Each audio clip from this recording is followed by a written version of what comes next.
Bonjour à tous. On me pose aussi la question, vous dites que le bien-être que l'on atteint avec la récologie est un bien-être naturel et durable.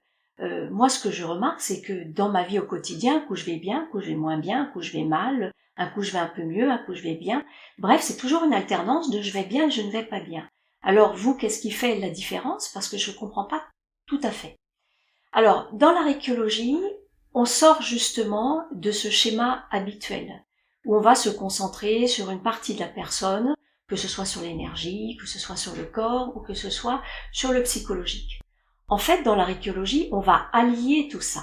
Déjà, on a une démarche qui est entièrement calée sur le fonctionnement naturel de la personne, et pour valider cette démarche, dans le sens où il faut que ça fonctionne, évidemment, sinon ça n'a aucun intérêt, on se base sur les connaissances humaines qui sont accessibles en Occident, qui ont fait leurs preuves en Occident, mais aussi sur les connaissances humaines accessibles et qui ont fait leurs preuves en Orient. Donc on va ramener tout le monde ensemble et on va faire un travail sur le corps, sur l'énergie et sur l'esprit de la personne. Donc évidemment, c'est une démarche holistique. Et dans cette démarche holistique, il se passe des choses qui ne peuvent pas se passer quand on a une démarche morcelée, en se concentrant juste sur le corps, juste sur l'esprit, ou juste sur l'énergie.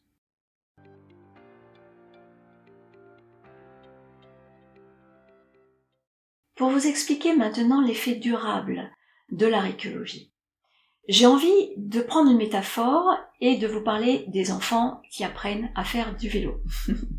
En fait, nous évidemment dans la récologie, on va acquérir notre équilibre du corps, de l'esprit, de l'énergie, le tout ensemble.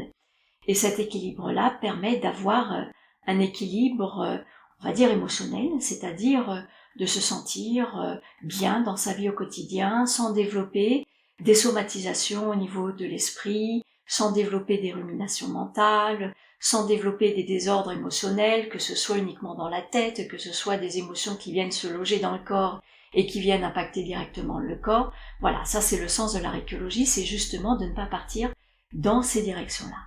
Donc c'est pour la raison pour laquelle je vais vous parler maintenant d'équilibre. Nous, évidemment, en récologie, on parle d'équilibre émotionnel. Mais quand un enfant apprend à faire du vélo, il n'a pas encore son équilibre pour tenir sur le vélo. Alors la première chose que l'on va faire, c'est de mettre en place des petits trous sur le vélo de l'enfant, une petite roue de chaque côté, et puis il va commencer à pédaler. Et à force de pédaler, il apprend à tenir sur son vélo. Alors évidemment, quand il tient un peu plus en équilibre sur le vélo, et ben le papa va enlever déjà une des deux petites roues. Puis l'enfant va continuer et acquérir un nouvel équilibre.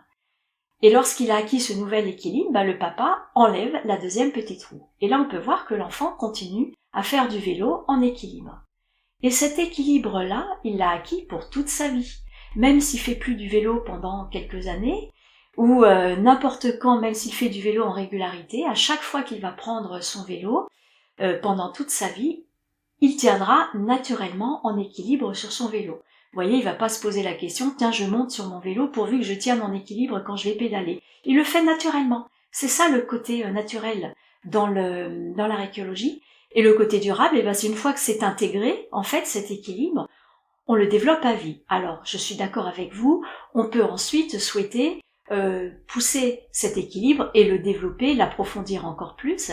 C'est-à-dire qu'on peut souhaiter continuer à faire du vélo sur des tout-terrains, sur des endroits où il est plus difficile d'avoir son équilibre. L'équilibre de base est toujours présent. Par contre, on souhaite développer un nouvel équilibre. C'est aussi ça qui se passe dans la récologie.